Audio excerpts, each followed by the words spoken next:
Boa tarde a todos, boa tarde a todas. Sejam bem-vindos, sejam bem-vindas ao ciclo de conferências do Núcleo de Documentação em Línguas Clássicas. Este evento conta com o apoio do Programa de Pós-Graduação em Letras Clássicas da Universidade Federal do Rio de Janeiro, representado aqui pelo seu atual coordenador, professor Dr. Rainer Guggenberger. Conta com o apoio do Grupo de Pesquisa Crítica Textual vinculado à Fundação Biblioteca Nacional. Antes de mais nada, agradeço o apoio, tanto do programa quanto do grupo de pesquisa. Quero agradecer também a presença de todos, de todas, e gostaria de fazer uma saudação especial ao nosso convidado de hoje, professor Dr. Gabriele, que de forma muito generosa aceitou nosso convite para estar conosco nesse evento, que será muito instrutivo para todos nós. O Núcleo de Documentação em Línguas Clássicas é um projeto de extensão realizado pela Universidade Federal do Rio de Janeiro, em parceria com a Fundação Biblioteca Nacional, para a melhoria da catalogação de livros raros em latim e grego em todo o território brasileiro. O NDLC apresenta 3 interfaces de diálogo com a sociedade brasileira.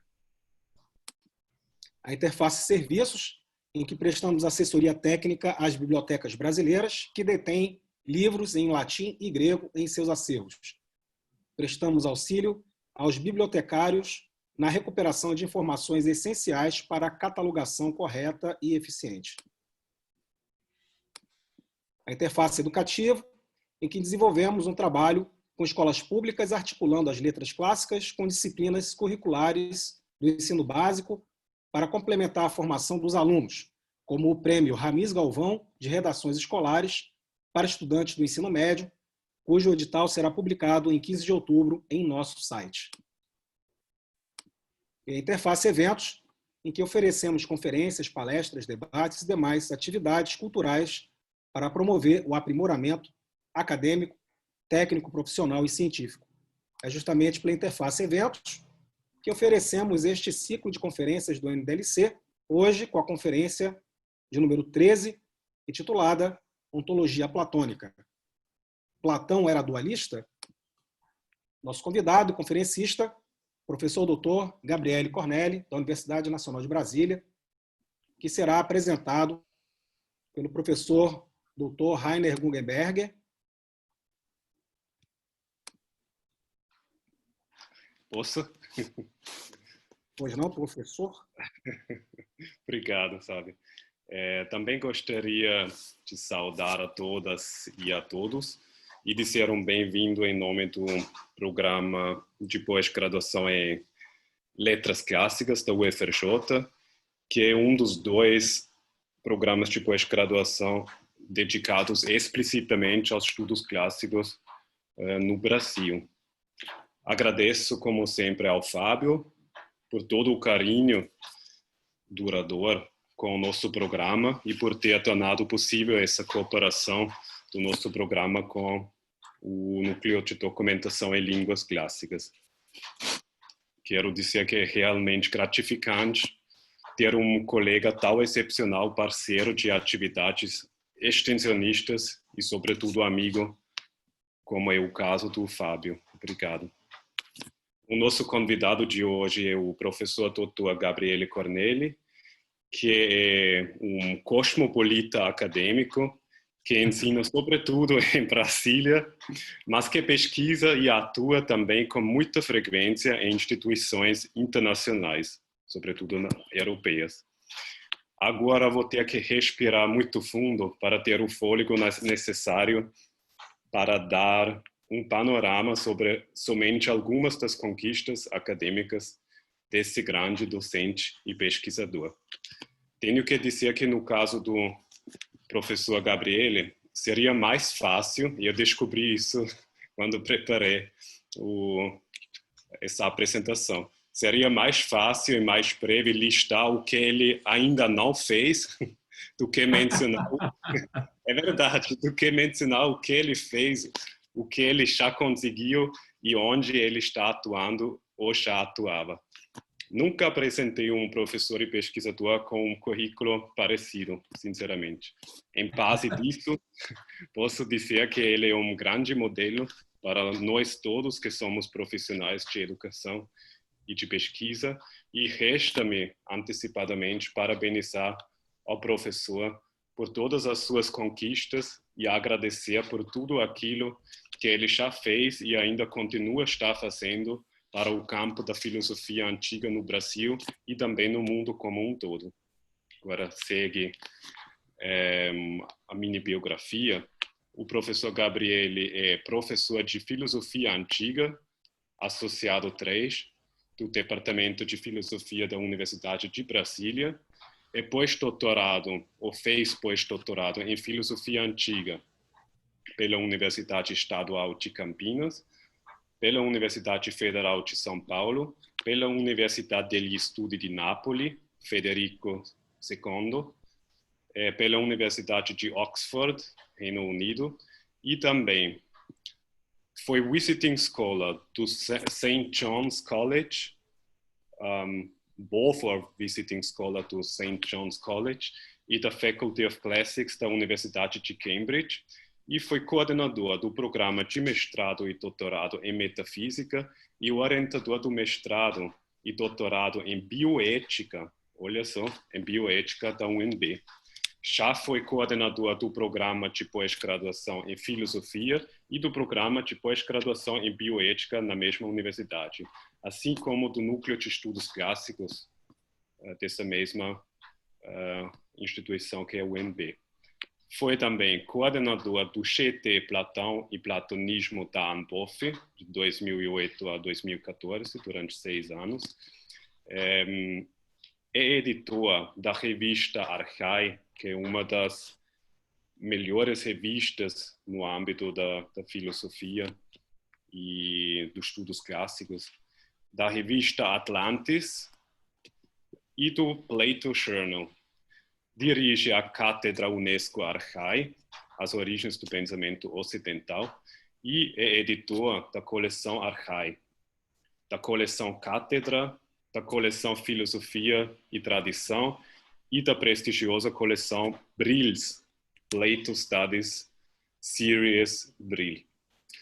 É também membro do Conselho dos Diretores Generais da coleção Clássica Digitalia, da imprensa da Universidade de Coimbra, da coleção Temi metafisici e problemi del pensiero antico, studi e testi, coleção fundada por Giovanni Reale, e da revista Metexis, que também é da Abril.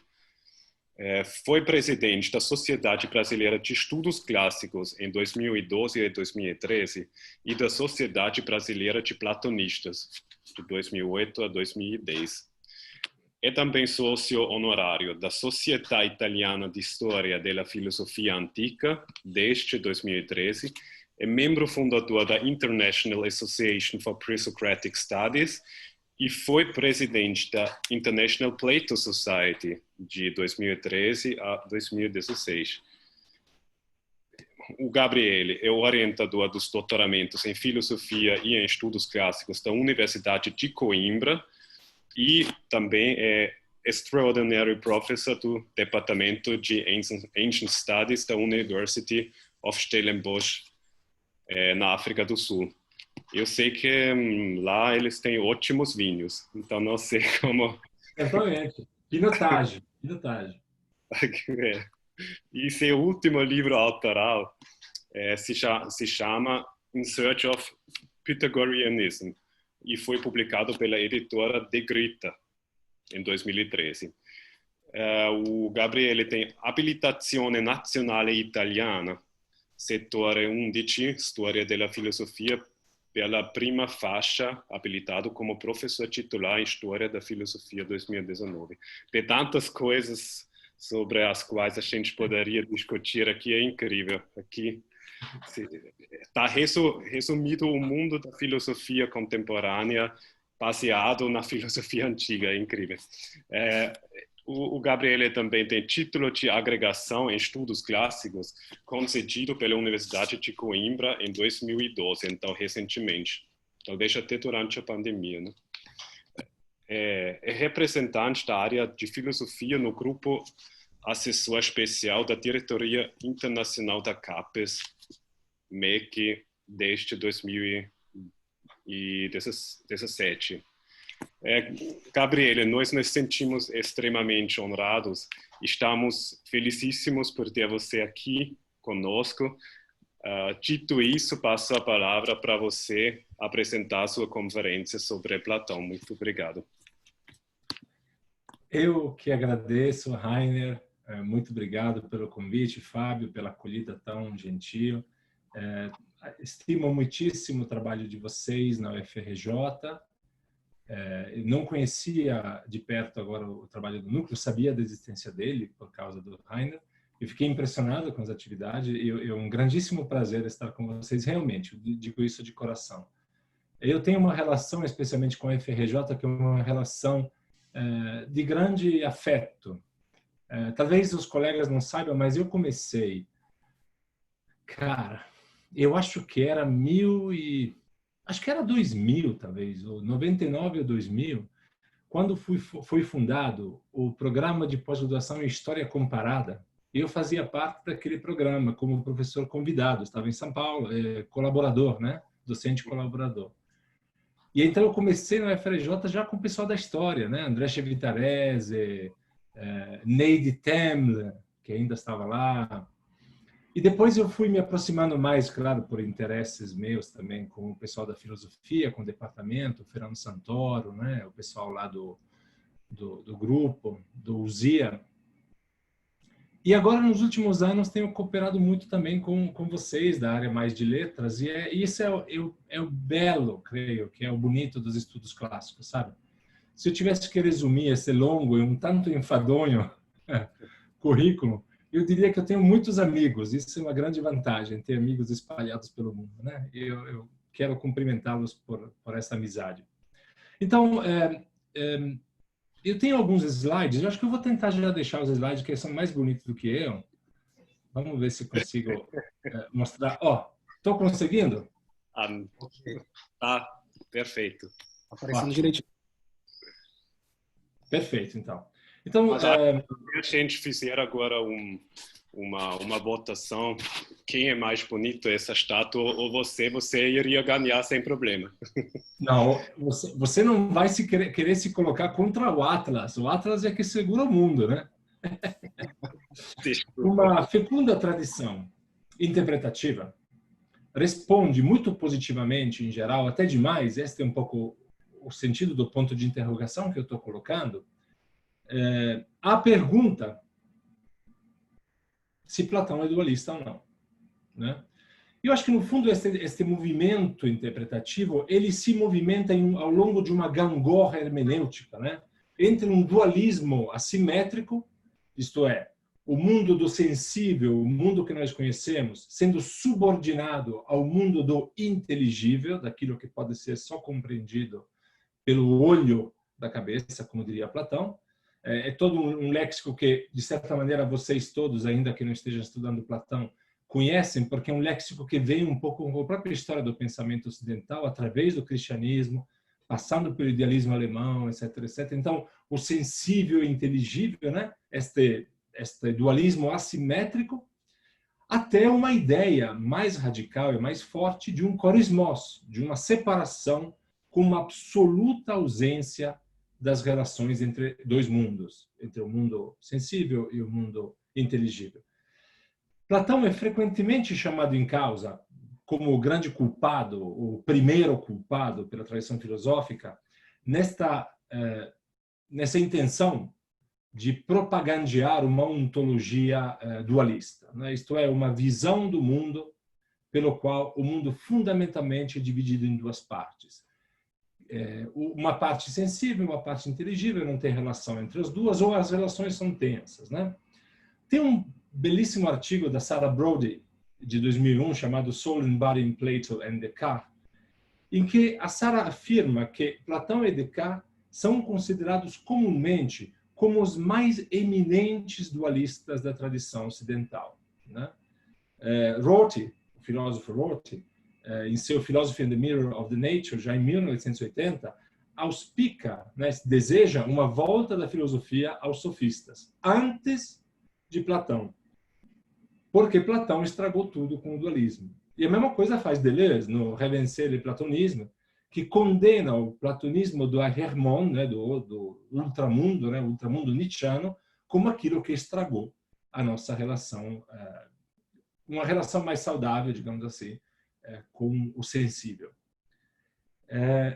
Vejam, me permitam só algo que eu não planejava dizer, mas eu acho que é importante. Vocês todos que fazem yoga, que estão procurando uma tentativa de juntar na nossa vida aquilo que é a nossa vida intelectual, a vida da mente, com os nossos pobres corpos, no fundo, nós estamos um pouco presos ainda na nossa cultura ocidental contemporânea nesse dualismo. Estamos um pouco stuck, como se diz, né? Presos no sentido de amarrados, né? Como é que se diz isso? Isso, presos, como se fosse uma roda presa que não vai virar, né? Nós estamos um pouco presos nesse dilema, né? De que temos que juntar duas coisas que não estamos acostumados a juntar. Eu acho que esse é um pouco a captatio, benevolência que eu estou fazendo com vocês. Eu gosto sempre de fazer uma meta-aula enquanto eu faço uma aula. A gente tem que eu aprendi a falar dos meus professores, então eu gosto também que a gente possa fazer isso entre nós, né? Quer dizer, eu tenho que tentar fazer vocês hoje, uma terça-feira qualquer, pararem e saírem daquilo que estão fazendo para vir atrás daquilo que eu vou contar hoje. Então você tem que tentar criar uma empatia com isso, né? Foi Gayle Fine, uma excelente historiadora da filosofia antiga norte-americana, que passa metade do tempo em Cornell e metade do tempo em Oxford. Foi ela a primeira do interior da scholarship platônica em 1978, e ela está super ativa ainda, viu? No seu artigo Knowledge and Belief in Republic 5, que questiona pela primeira vez essa chamada Two-World Theory, a teoria dos dois mundos, né? De fato, é no interior dessa tradição interpretativa, que é de matriz analítica mais do que continental, né? É que essa tradição, fundamentalmente, chega a hipotizar que a teoria dos dois mundos nada seria mais do que um experimento conceitual com um valor exclusivamente epistêmico. Isto é, o que Platão estaria dizendo aqui não que existem dois mundos, mas criaria uma hipótese de conhecimento para poder pensar o conhecimento em dois níveis diferentes. É claro que quem inaugura um pouco esta ideia de que Platão era dualista é o próprio discípulo de Platão, Aristóteles. Cuidado com os discípulos de vocês, eles podem se virar contra muito em breve. Brincadeira, Aristóteles de fato ficou 21 anos na escola de Platão e a minha leitura é que Platão foi tão legal, era um professor tão aberto, tão plural, que conseguiu fazer que Aristóteles ficasse lá metade da vida adulta dele, estudando com ele, porque tinha espaço para pensar diferente, um pouco aquilo que a gente tenta fazer na Arcae também, espero. Então, Aristóteles, depois que Platão morre, digamos assim, pelo menos a gente sabe, pelo que a gente está sabendo, ele apresenta duas críticas que ele próprio considera cheques mates ao platonismo. Vamos ver se eu consigo passar aqui o slide. Tem um aviso aqui que está me atrapalhando. Não sei porquê. Vamos ver. Aqui. Eu coloco vocês estão vendo o slide, né? Eu coloco um ponto de interrogação, porque é simplesmente aquilo que Aristóteles pensa, não aquilo que eu penso. Aristóteles diz que as ideias, as formas inteligíveis, por serem universais, não podem ter existência em si. Isto é, não podem ser substâncias. Então, segundo Aristóteles, todo sistema ligado aos dois mundos, que é o sistema da teoria das ideias, não faria sentido, porque dentro da maneira de pensar de Aristóteles, os universais não podem ter substância. E a mesma coisa, e o segundo checkmate que Aristóteles acredita estar dando em Platão, é que a necessidade do postulado das ideias não é provada em nenhuma das argumentações de Platão. Isto é, a noção de participação não é outra coisa senão uma metáfora poética, diz Aristóteles. E com um sentido negativo, o que acho interessante, pois as ideias não funcionam nem como causas formais, nem como causas eficientes, nem como causas finais. para quem conhece um pouquinho de Aristóteles, Aristóteles está traduzindo o mundo das ideias, está traduzindo a teoria dos dois mundos de Platão nas próprias categorias e diz, não faz sentido, né? Isso posso dizer que isso é um pouco aquilo que a gente faz normalmente na história da filosofia, em que a gente pega a ideia de um cara, transforma ela numa ideia que não é dele, mas é minha, e digo que a ideia está errada. Basicamente, Aristóteles está fazendo isso. Mas é importante percebermos que, então, desde a primeira geração depois de Platão, esta ideia dualista de Platão é colocada em xeque ou colocada em suspeita. Não somente Aristóteles, mas mesmo dois dos grandes discípulos de Platão imediatos na academia, que são Ctesippos e Xenócrates, que foram o segundo e o terceiro reitor da academia, mesmo eles se distanciam dessa teoria das ideias, ou rejeitando completamente elas, como é o caso dos Ctesippo, que vai mais na direção de uma teoria de princípios numerológicos. O Ctesippo era um cara muito louco, ou modificando tão sensivelmente a teoria, como é o caso do Xenócrates, que, não, na verdade, a gente quase não reconhece mais. Eu gostaria que vocês olhassem para o meu fundo. O meu fundo é exatamente a Academia de Platão, ou pelo menos aquilo que restou, como vocês podem ver, muito pouco dela, é o Parque de Academos, na periferia de Atenas. Então, decidi hoje escolher este. Ontem eu estava com a floresta chovendo, porque em Brasília finalmente choveu. Hoje estou com a Parque de Academos, não por nada. Então, vamos reorganizar as ideias. Vamos começar de zero. Vamos começar de cá. O que a gente deve entender quando a gente entende dualismo, quando a gente fala de dualismo platônico? No fundo, quando a gente pensa no ápice teorético do dualismo platônico, naquilo que eu chamaria de um dualismo hardcore de Platão, imediatamente vem à cabeça de todo mundo as passagens centrais da obra fundamental de Platão, que é a República, onde se desenha uma correspondência clara entre graus de conhecimento e níveis de ser, que é exatamente a famosa linha, a metáfora da linha, né? Então, nós temos aqui, de um lado, à esquerda, o conhecimento, e eu não sei se vocês conseguem ver o meu apontador, eu vou tentar usá-lo. Aqui, opinião é ciência, que é o conhecimento, aqui, a realidade, certo? A linha divide 4 níveis de realidade que correspondem a 4 níveis de conhecimento, ou vice-versa. 4 níveis de conhecimento que correspondem a 4 níveis de verdade diferente. Eu não vou entrar na explicação dessa linha em pormenores, mas vocês podem ver facilmente que aqui embaixo nós temos as imagens dos objetos empíricos, depois temos os objetos empíricos. Então, primeiro tem a imagem de alguma coisa que tem uma consistência ontológica e uma consistência epistemológica, isto é, que o valor daquilo que você conhece de uma imagem é menor do que dos objetos da realidade. Algo que é superior aos objetos da realidade é a matemática, obviamente, como todo mundo sabe, né? A matemática, ela é algo que é muito mais certa, digamos assim, muito mais concreta do ponto de vista da verdade do que um ratinho. Por exemplo, o ratinho ele vai embora rapidinho. E, acima de tudo, estaria, então, o mundo das ideias. Para cada uma dessas 4 níveis, digamos assim, da realidade, nós temos níveis diferentes de conhecimento, que são esses aqui. Ou a imaginação, a crença, o dianoético, etc. A teoria das ideias, ou teoria das formas, como vocês querem traduzir, pareceria, portanto, confirmar algo que é fundamental para entendermos até que ponto Platão é dualista, que é a intransitabilidade dos graus de conhecimento e dos níveis da realidade. Se é uma imagem, ou é um objeto, ou é um número, ou é um quadrado, uma forma geométrica, ou é a ideia do belo, nós estamos olhando para coisas muito diferentes. São níveis de realidade através dos quais não se pode transitar. Não resta dúvida de que a visão platônica da realidade é marcada, então, por uma separação em pelo menos 2 níveis. E que a tradição, com certa razão, nos acostumou a chamar esta visão de dualista.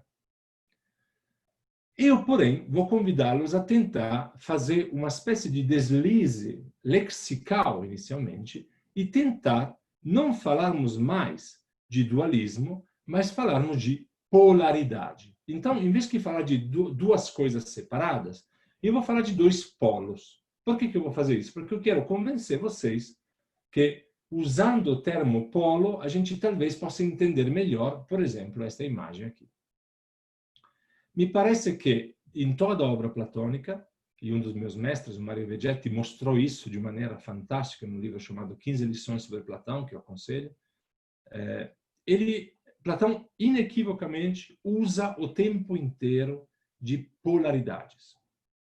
Polaridades epistemológicas, ontológicas, cosmológicas, o mundo de cima, o mundo de baixo, psicológicas, a alma irracional, a alma racional, ético-políticas, etc, etc. Então, a obra platônica é uma obra em que nós encontramos vários polos. Não estou mais usando o léxico do dualismo. Atenção, presta atenção. Estou tentando levar vocês, meta-aula, né? Levar vocês para abandonarem devagar esta lógica do dualismo. Resistam, mas não muito, porque eu quero, no final, convencê-los. Todavia, se a gente para pensar em como nasce a hipótese e a necessidade em Platão de postular os dois mundos, a separação entre o mundo inteligível e o mundo real, eu acho que fica claro que uma separação neta, uma separação clara entre estas, que agora estamos chamando de duas polaridades, não mais dois mundos, não cabe de verdade no projeto platônico. E esta é uma das primeiras passagens polêmicas, de certa maneira, mas que me parecem essenciais para o fim desta resposta. Será que Platão é dualista? A primeira pergunta que a gente vai se fazer, então, é muito simples. Platão, por que ele tem que inventar esse negócio de dois mundos mesmo? Qual é o motivo que leva ele a postular isso? Se nós perguntarmos, então, como é que Platão parece, de fato, defender uma doutrina que, por exemplo, meu amigo Louis Brisson chama de paradoxal, a gente vai ver que este paradoxo dessa doutrina dos dois mundos está baseado numa dupla inversão. É uma dupla inversão quase fenomenológica. O mundo que sentimos, que percebemos e no qual vivemos, é imagem de outra realidade. Esta, sim, verdadeira. Então, assim, para que você possa embarcar no projeto do dualismo, você tem que fazer uma dupla inversão. A primeira é essa. Quem viu o Matrix, ou quem segue o QAnon hoje, sabe que esse pensamento hoje é normal. Você pode ver uma coisa e pensar que é exatamente o contrário daquilo que é. Mas não é de verdade tão normal você imaginar que aquilo que a gente vê não é verdade. Que a verdade estaria em um outro lugar.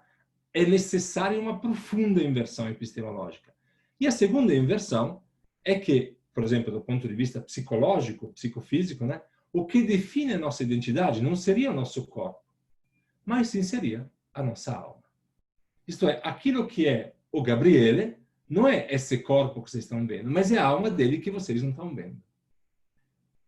Tem que se esforçar. Não parece óbvio, mas não é. É extremamente paradoxal. O Louis Brisson tem razão disso. Creio, portanto, de estar neste momento num terreno de consenso bastante amplo dentro dos estudos platônicos, quando eu quero afirmar que Platão chega a isso, a esta dupla inversão, porque sente a necessidade de superar dois impasses, distintos, mas convergentes no final, em termos de uma solução ontológica coerente, isto é, uma solução que explique, essa é a ontologia, tudo. Né? Essa maluquice que a filosofia quer explicar tudo. Né? Então, assim, como vai? Ele precisa superar dois impasses. É muito importante, então, que a gente tente entender qual era a intenção de Platão a construir esse dualismo.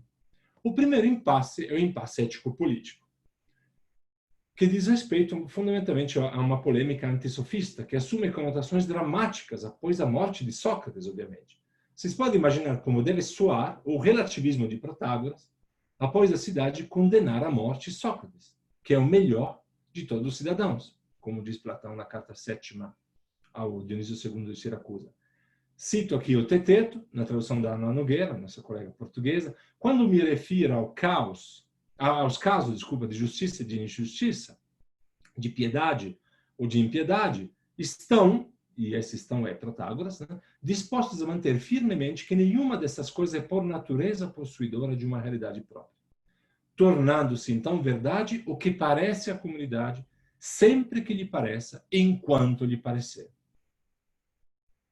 Este relativismo sofístico, esta que eu chamaria mais hoje de pós-verdade, como a gente está acostumado a ver, vocês imaginam como isso é pesado para Platão? Porque é esse tipo de raciocínio que levou a cidade de Atenas a condenar Sócrates à morte, né?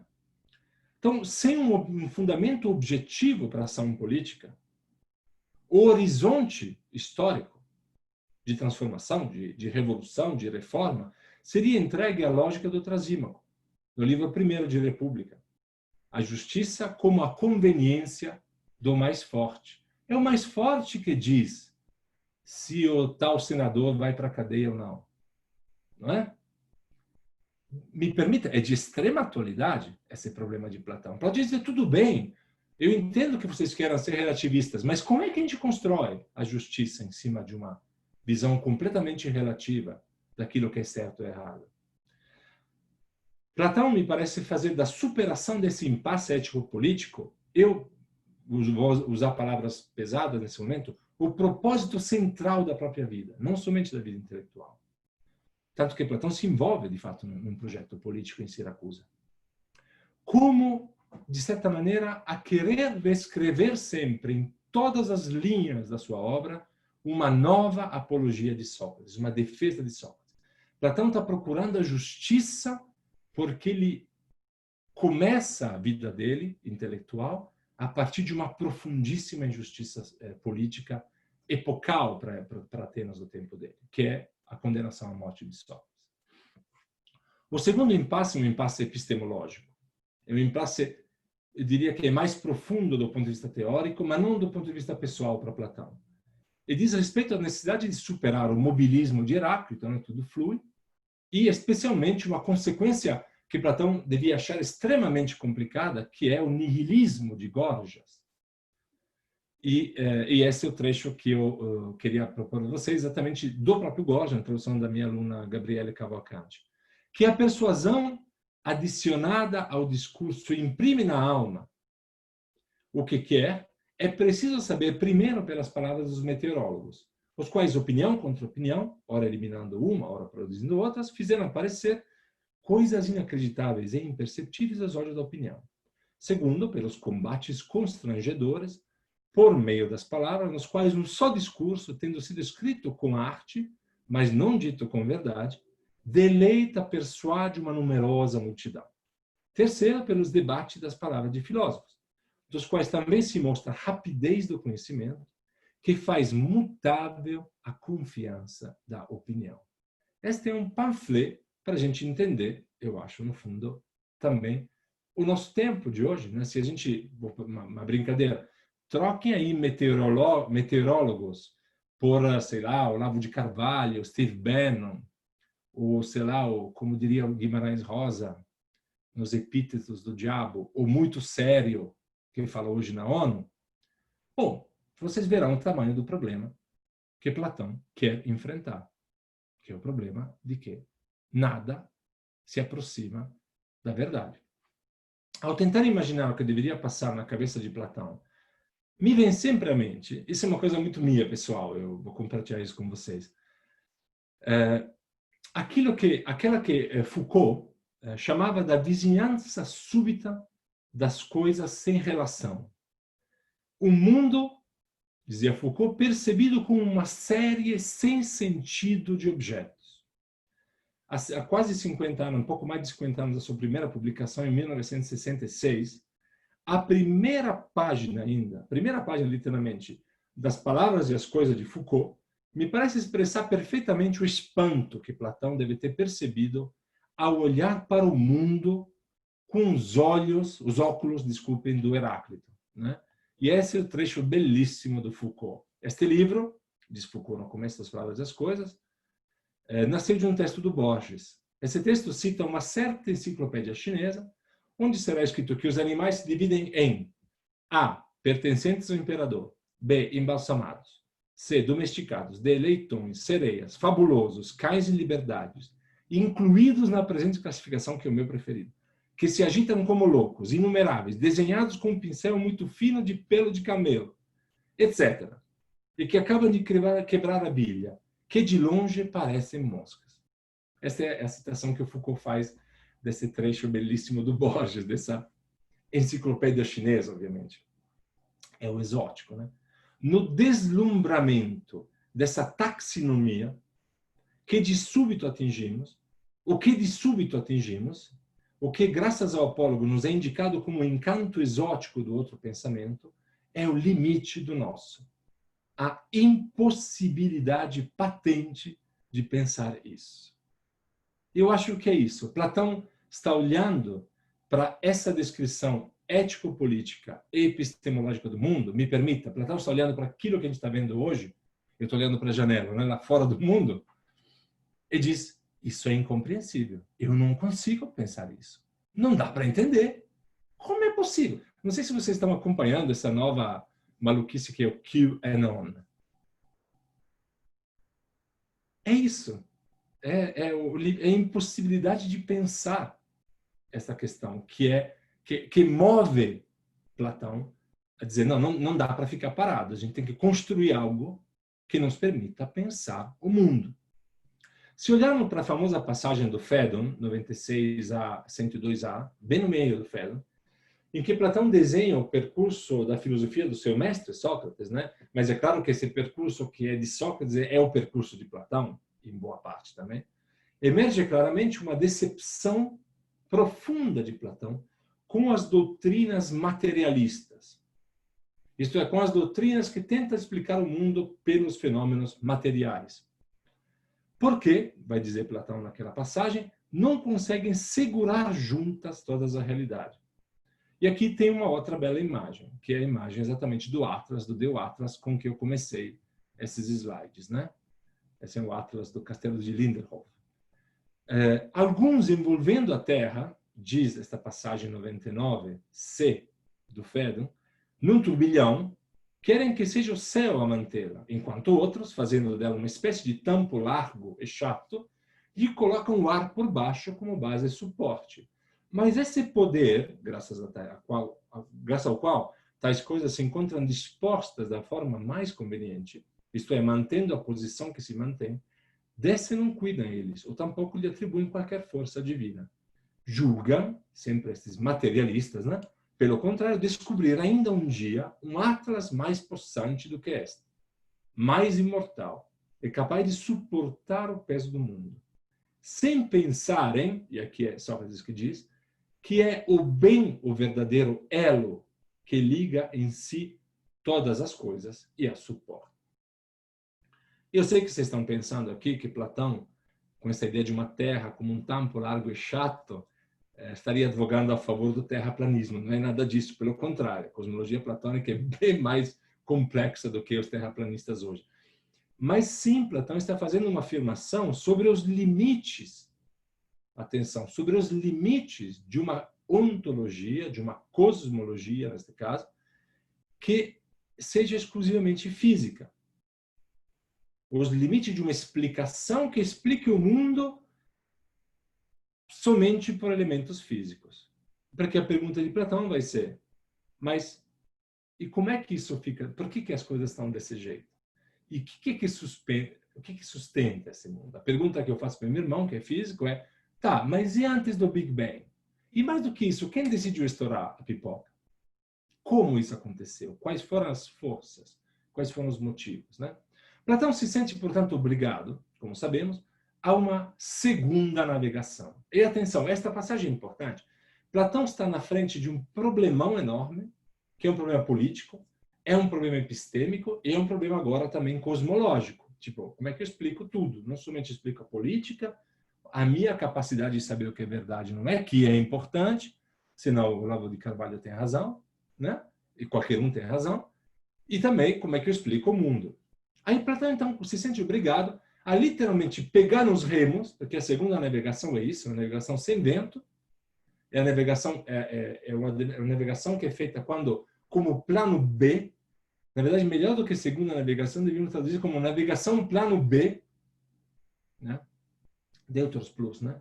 Porque é quando não tem vento, aí, meu irmão, vamos remando. Tem que remar, porque não tem vento, né? Então, Platão parte, então, nessa segunda navegação, de um postulado que lhe permite sair andando, remando, que é o postulado da existência de realidades autocatautó.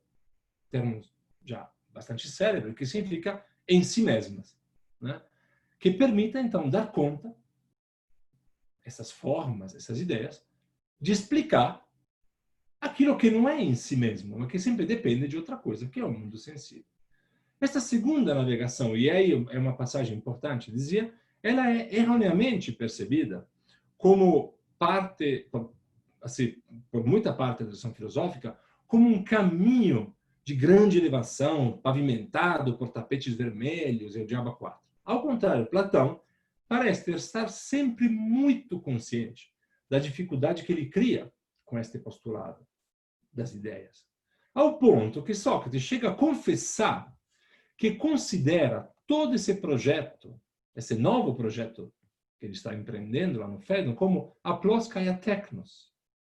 Isto é, kai ison eu ethos, primário, sem refinamento e até ingênuo. Esta é a passagem do Fédon 100. Detenho-me sempre nessa ideia primária, sem muito refinamento e até ingênua, de que o que faz a beleza do objeto não é outra coisa senão o belo em si.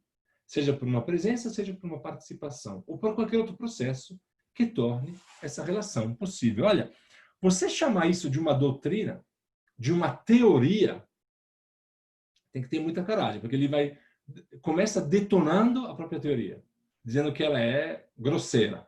E acaba dizendo qualquer processo aí que você consiga botar relação entre o ideal e o real, porque eu não sei de verdade qual é essa relação, né? Então, essa é a teoria dos dois mundos. Vocês estão vendo que já estou empurrando vocês para o buraco, né? Nessa discussão sobre se é que podemos considerar Platão como dualista. A teorização, então, dos dois mundos é, portanto, algo que Platão precisa fazer. Precisa fazer. A gente entendeu qual é o problema de Platão. Ele precisa garantir que algo seja verdade, porque ele quer que algo possa ser dito justo ou injusto. Ok? Fácil ser relativistas quando a injustiça mata seu mestre, não é verdade? Aí quero ver. Ele fala, não, a gente tem que achar um critério. A teorização dos dois mundos é, portanto, algo que Platão precisa fazer, mas sem ufanismo, sem entusiasmo, e eu acho que nem sem até grande confiança na sua capacidade técnica de fazer isso. Para mim, o termo ateknos, nesse caso, é fundamental. Sei nem se eu consigo fazer isso, né?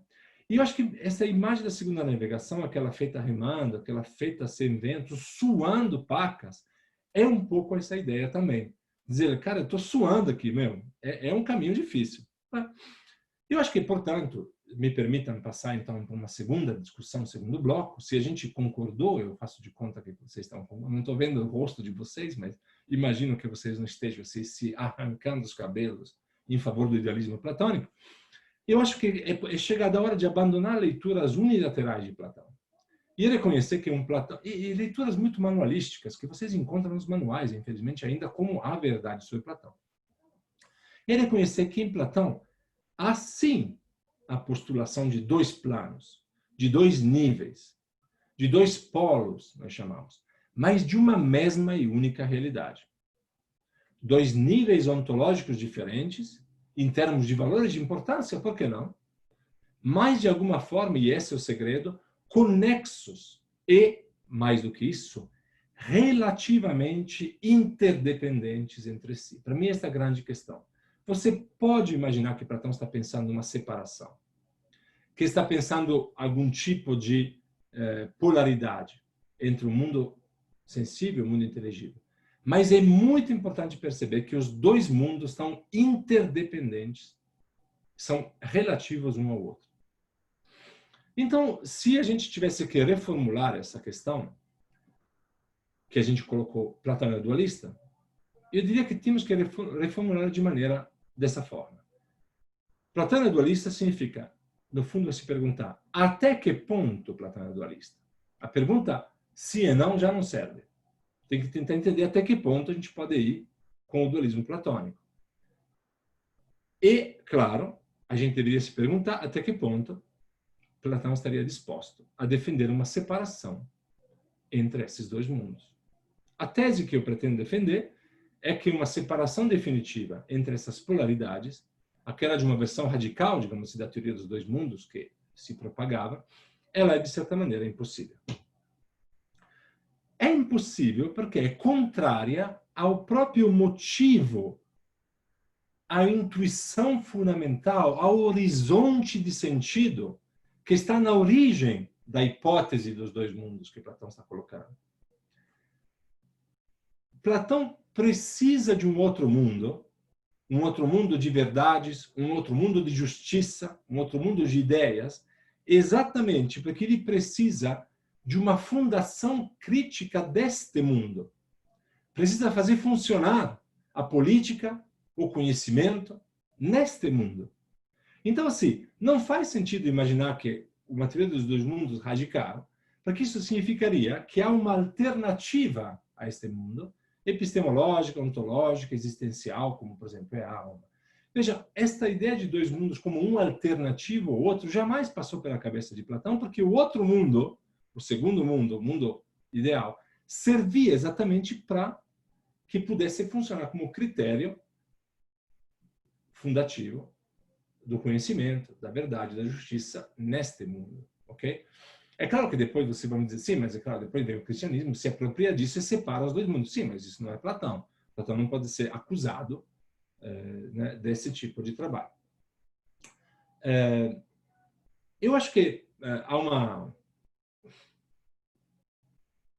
Então, eu acho que alguns autores, não vou incomodar vocês com nomes nesse momento, alguns autores, eles tentam um pouco imaginar que Platão, ao longo da obra dele, teria mudado de ideia nesse ponto. Foi num momento mais radical, depois foi menos radical. Eu acho que isso é possível, não tem nenhum problema com isso, mas eu prefiro sempre pensar numa outra ideia que, ao longo de toda a obra platônica, há sempre uma forte tensão.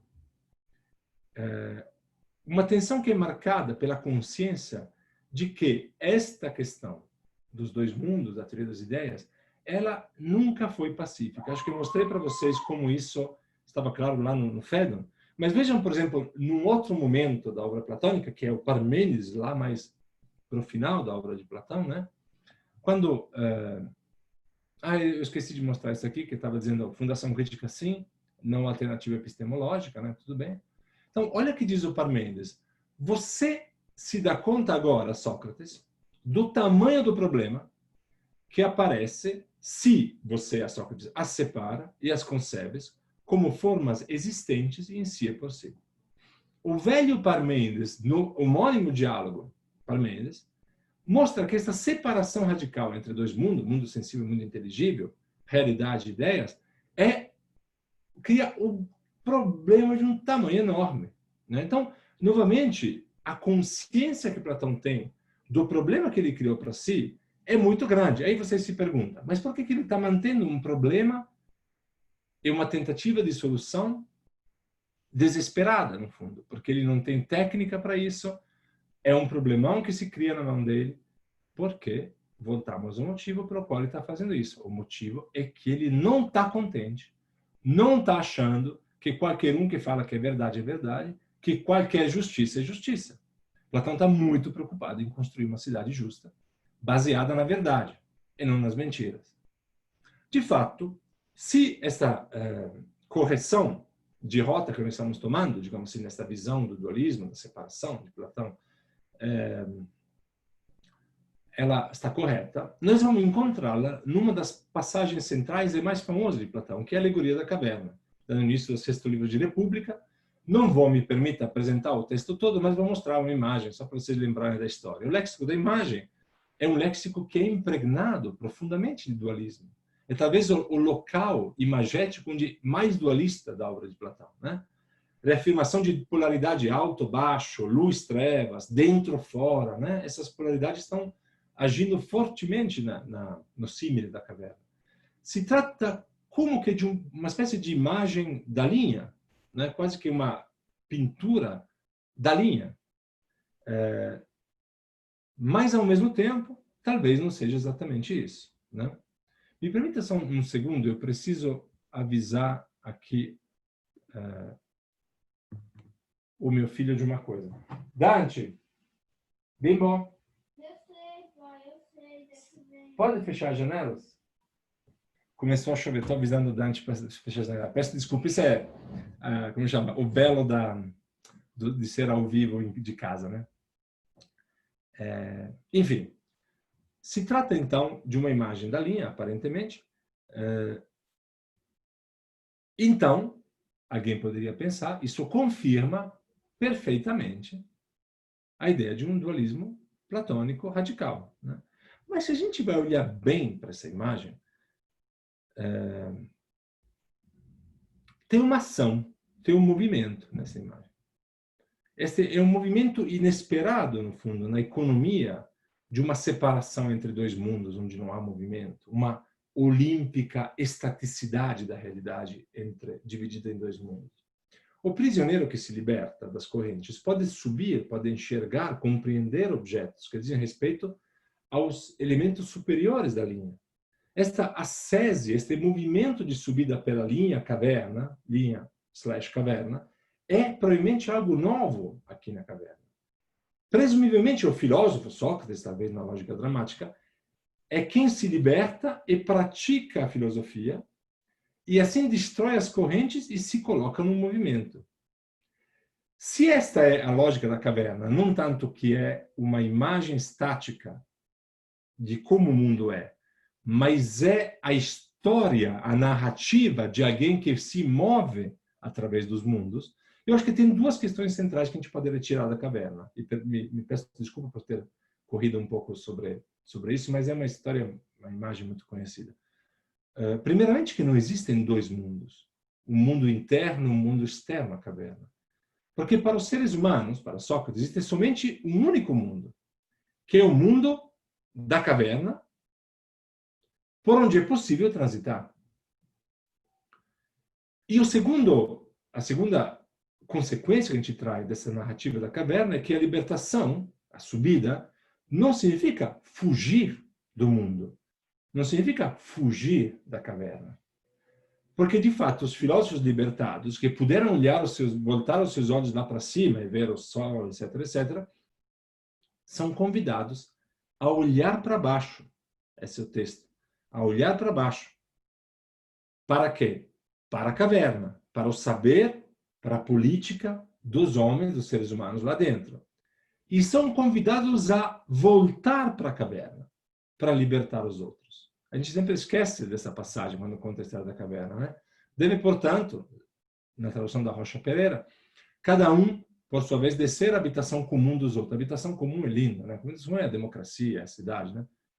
E habituar-se a observar as trevas. Habitue-se a observar as trevas. Você que viu a verdade tem que se acostumar a não ver mais a verdade.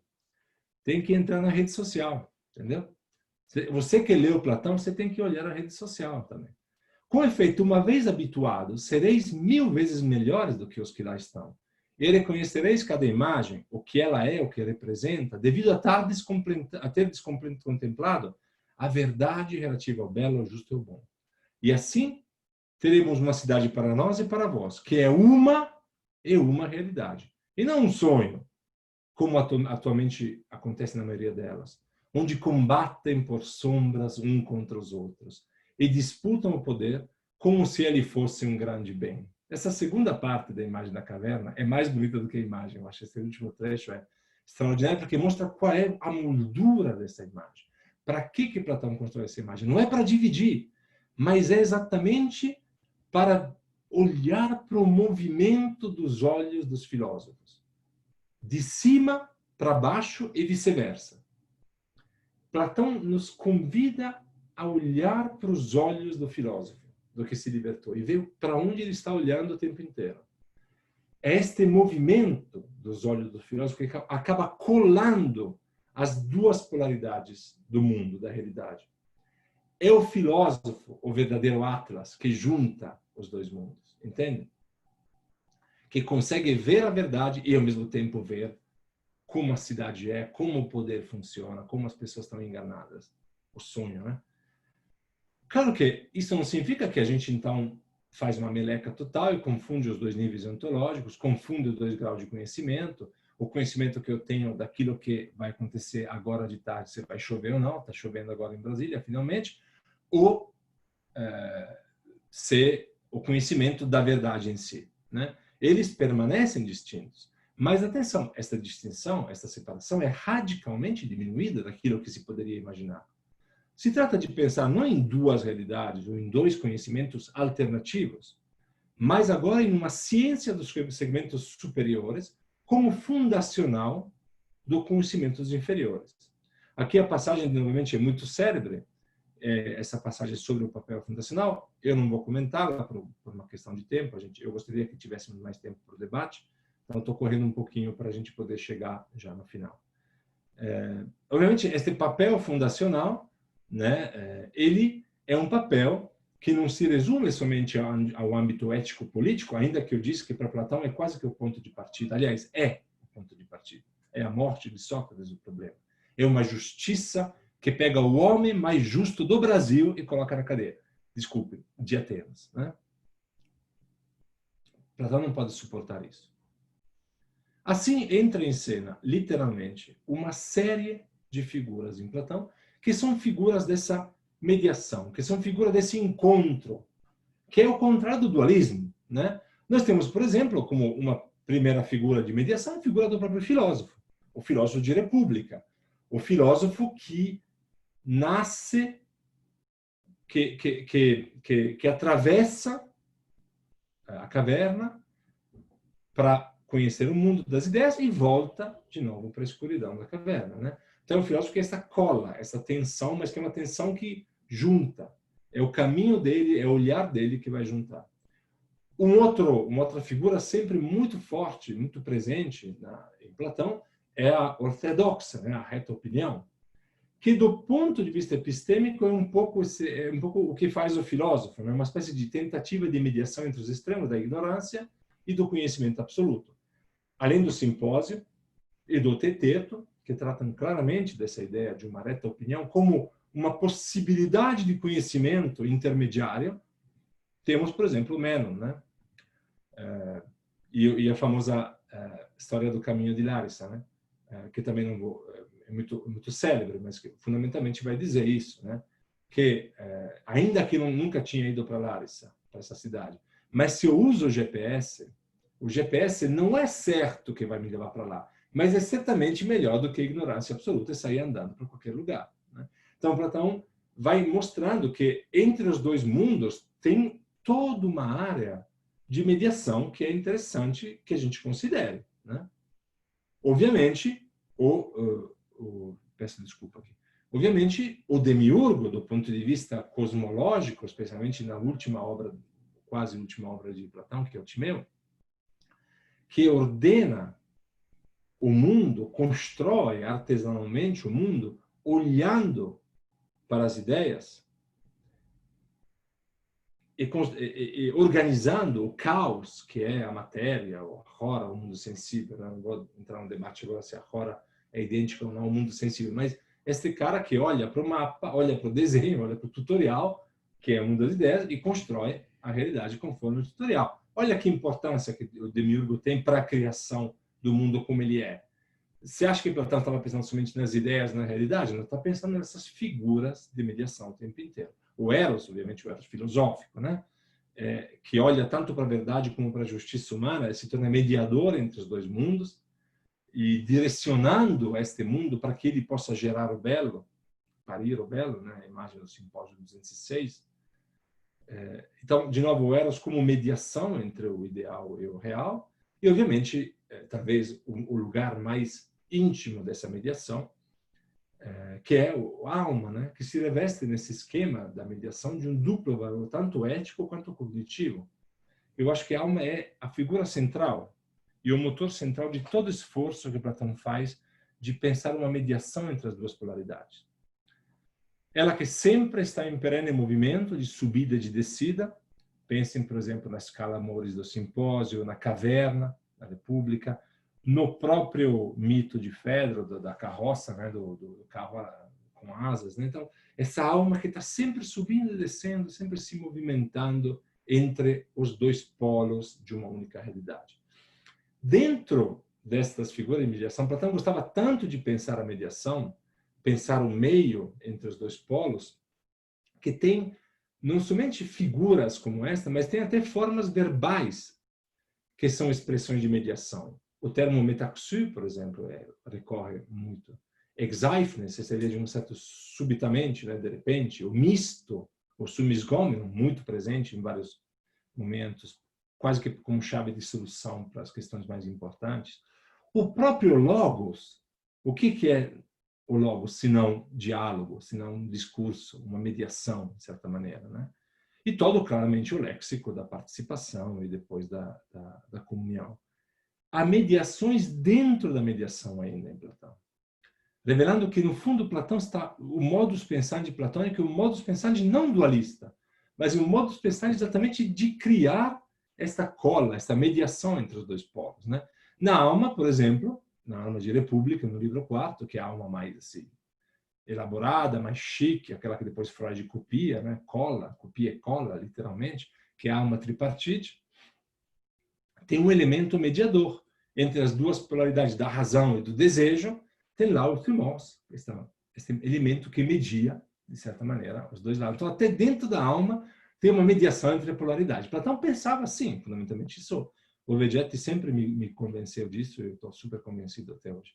Todas as figuras revelam, me parece, maravilhosamente o esquema artesanal da filosofia platônica. Há sempre um modelo a ser imitado e uma matéria desordenada a ser plasmada.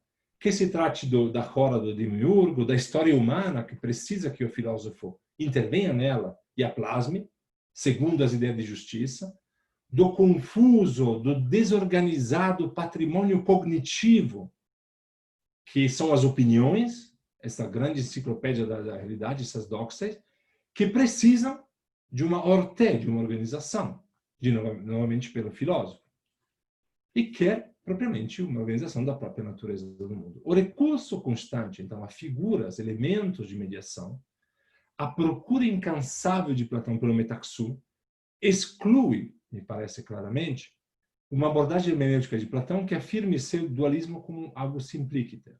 Na versão forte da teoria dos dois mundos, é impossível. Não dá para pensar mais que os dois mundos são separados. Me permita uma última observação sobre isso antes de concluir. E acho que é talvez algo que interessa muito vocês aí do programa, né, Jaime? Até do ponto de vista lexical, não se justifica insistir sobre o dualismo. Platão, no corpus platônico, utiliza muito pouco um vocabulário dualista. Por exemplo, o vocabulário da presença, da parousia ou da separação, o horismos. Só para entender, a parousia aparece 22 vezes em toda a obra platônica. Horismos, 9 vezes em toda a obra platônica. Ao contrário, mais do que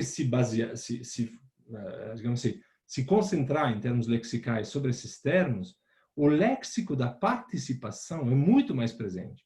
Aqui temos da raiz dos verbos metalambanem, metechein, aparecem 60 vezes.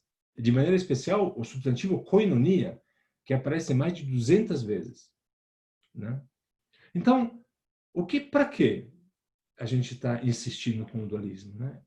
Obviamente, nesses termos, joga um papel central o sufixo meta, que indica exatamente estar junto, estar no meio, como vocês sabem. Figuras conceituais centrais da relação entre duas polaridades. Então, a dualidade assimétrica dos dois níveis, que tem levado alguns autores, ao longo da história do pensamento ocidental, a pensar numa leitura dualística, na verdade, não se sustenta. Platão estava concentrado mais na relação, na mediação. Em Platão há essa tensão forte que direciona exatamente para a superação de uma polaridade absoluta, enfatizando na relação, a relação entre os dois polos. Assim, com essa ênfase na relação, eu estou concluindo, que é uma figura, portanto, da mediação, a relação e a mediação são a mesma coisa, podemos chegar ao ponto de que a gente precisa inverter, não o platonismo, como diria o Deleuze, mas inverter a lógica acadêmica colocada por cima de Platão de um dualismo forte. Uma concepção metafísica, esta que garante uma relação entre o de cima e o de baixo, me parece que ser uma garantia fundamentalmente da independência do mundo sensível. E aqui que está o jogo platônico. A separação é certeza da relativa autonomia do mundo de baixo, que é irredutível ao mundo de cima. Esta separação em casa, por assim dizer, dos dois mundos, garante que haja uma relação e impede um idealismo absoluto. Isto é, impede que se possa afirmar que, sem mais, né, se possa afirmar sem mais detalhes, uma negação do mundo sensível, como somente uma leitura dualista forte permitiria. No fundo, então, é a melhor imagem para a metafísica platônica ainda é aquela do Deus Atlas, do Phedon Sen, que a gente mostrou. Platão é o Atlas, porque Platão mantém juntas as duas realidades, o céu e a terra. Platão é o Deus, me permita a brincadeira, da mediação, do metaxu. Libertando então Platão de uma jaula interpretativa que impediu por muito tempo de compreender a sua metafísica na complexidade que ela tem, e libertando a hermenêutica e o trabalho historiográfico para que possamos procurar não a palavra última de Platão, a visão central de Platão, mas a pluralidade de abordagem que Platão demonstra na sua obra. Então, no fundo, o que eu quis defender aqui se resume nesse último slide, que a separação entre os dois mundos não é o ponto de chegada da ontologia platônica, não é a doutrina que Platão estava propagando. Ao contrário, o dualismo, a separação é o ponto de partida, contra o qual, em cima do qual, Platão desenvolve todo um esforço de mediação dessas polaridades. Muito obrigado, espero não ter usado do meu tempo mais do que foi me concedido. Muitíssimo obrigado, Gabriele.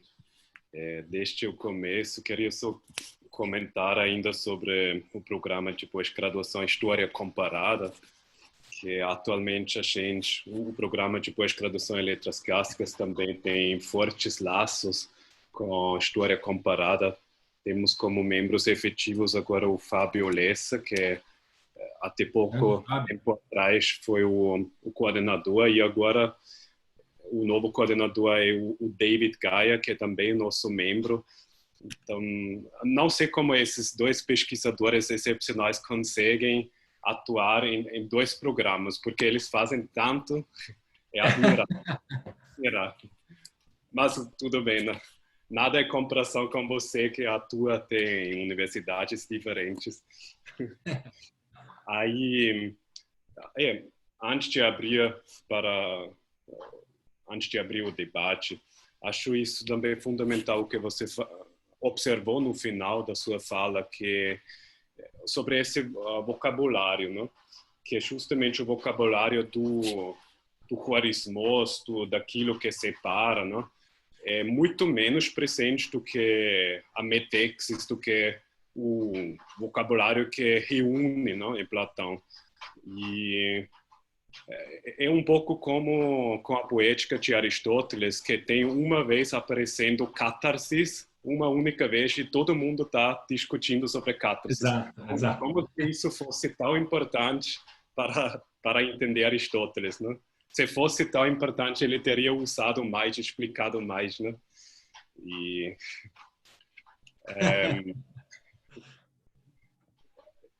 vamos ver se chega alguma pergunta, senão eu vou fazer uma minha. Se alguém... Eu posso falar de Platão a tarde inteira, não me desafiem. Se alguém quiser, dos ouvintes, falar, o Fábio vai ativar o microfone também. Vocês podem participar falando ou escrevendo. Aqui tem uma pergunta de uma anônima, que está atrás desses números, que fala... Uma pergunta não binária. a pergunta, gostaria de saber em que medida certo o dualismo platônico derivou da interpretação das obras de Platão por cristãos tardo-antigos, indispensáveis à configuração do credo niceno. Essa é uma pergunta muito inteligente, de certa maneira, porque é impossível de ser respondida em poucos minutos, né? No sentido, abrange um processo histórico de extrema complicação. Até eu devo ter falado hoje um pouco sobre como que o cristianismo ele contribui fundamentalmente para essa questão de uma radicalização de um processo dualista, né? Quando no final estava dizendo que no fundo manter a polaridade significa que nenhum dos dois polos pode se resolver no outro, e que no fundo Platão está defendendo o mundo sensível, impedindo que ele seja absorvido pelo mundo inteligível, né? Vai um pouco no sentido de mostrar que a solução que Platão dá não é uma solução idealista. Vou fazer um exemplo. Não é a solução dos padres do deserto, por exemplo. Antão, né? Antônio, esses caras que negam o corpo. Não é a solução dos eunucos que negam o físico, porque o físico não vale nada. Agora, esta visão radical do idealismo, de uma separação tão radical, que impede que o mundo sensível tenha o seu próprio estatuto ontológico e o seu próprio valor, é algo que acontece já no judaísmo intertestamentário. Não é os primeiros cristãos que já recebem isso, é só olhar, por exemplo, para o Evangelho de João, né? Os primeiros cristãos que já recebem uma visão fortemente idealista, né? O Logos que se faz carne, né? Essa imagem forte, entre outras imagens do Evangelho de João, não é de verdade algo que os cristãos inventam, de certa maneira, mas é algo que vem da tradição helenística, de um tipo de trabalho que se faz sobre esta discussão do dualismo na tradição helenística, que chega no mundo semita, na apocalíptica de Enoque, por exemplo, esses textos apocalípticos que são os textos que os primeiros cristãos estavam lendo, né, no fundo. O gnosticismo, né, que não é somente cristão, o gnosticismo, é judaico também, né, e é escrito em grego também. Isto é, no fundo a gente tem historicamente o cristianismo leva isso adiante como um discurso não total, mas um discurso que muita parte do poder acaba fazendo. O cristianismo nunca foi somente isso, né? Nunca foi. Teve também cristãos que não eram dualistas, pelo contrário, que valorizavam o sensível, o corpo, etc. Mas foi levado para frente como um sistema também, como todos os sistemas políticos e religiosos, como um sistema de dominação sobre os corpos, claro, né? Mas não, então você tem razão, isso é importante para o cristianismo, até para entender essa história estranha do corpo e do espírito, né? Mas ao mesmo tempo não é algo que o cristianismo inventa, é algo que o cristianismo redescobre dentro de tradições gregas, mas também já em tradições judaicas intertestamentárias, assim chamada, que é a apocalíptica de Enoque, essa apocalíptica de meio termo. Lá estamos falando basicamente do primeiro século antes de Cristo, primeiro século depois de Cristo. Espero ter respondido, mas é impossível responder assim. A pergunta veio do José Petruccio de Farias Júnior, da Universidade Federal do Piauí. Agora tem mais uma outra pergunta do Marciano, que vai falar. Já está sendo libertado o microfone dele. Liberado. Vai já, rapaz. Opa, boa tarde, professor. Muito agradecida pela apresentação. Eu gostei muito. Estou no mestrado aqui na UFPE e minha investigação partilha com essa tentativa de apontar no mínimo, não desvalorização do Platão do sensível, mas sim valorização. Enfim, gostei muito da apresentação sobre a motivação, que eu acho muito importante, né? Às vezes a gente esquece que Platão está norteado pela questão política e ética, no fundo, né? Que para os gregos se relacionavam, que é a questão da boa vida. Mas, embora eu concorde que a separação seja o passo inicial dessa tentativa de Platão para responder esse tipo de problema, né? Inclusive, eu achei muito interessante. Obrigado. Eu vou fazer também comentários, porque, bem, a apresentação tem várias coisas interessantes, né? E eu acharia também bastante interessante ressaltar a questão do público e do privado, de certo modo, né? Não sei se talvez porque na sua imagem da teoria da caverna me lembrou um pouco o cérebro, com a imagem propriamente da caverna, mas a questão, principalmente a gente vê isso muito no Teteto, né? Que o problema do Protágoras é que a defesa dele vai ser a valorização, de certo modo, do indivíduo, de interesses privados, ao invés de interesses públicos. E quando a gente admite que há uma inteligibilidade, há um âmbito que é comum e que os homens podem falar as mesmas coisas sobre esse âmbito comum, isso abre as portas para um âmbito mais político, por assim dizer, do que aquela coisa do Trasímaco, né? Eu tá simplesmente defendendo os meus interesses. E talvez por uma leitura minha do Gadamer, eu nem vou lembrar o nome do livro agora, mas que ele vai comentar, né, que o que Platão propõe é uma teoria do inteligível. E a teoria das formas seria um modo de expressar essa concepção de inteligibilidade. O Aristóteles ainda partilha dessa tese do Platão, de que o mundo tem algo de inteligível, mas ele faz por um caminho diferente.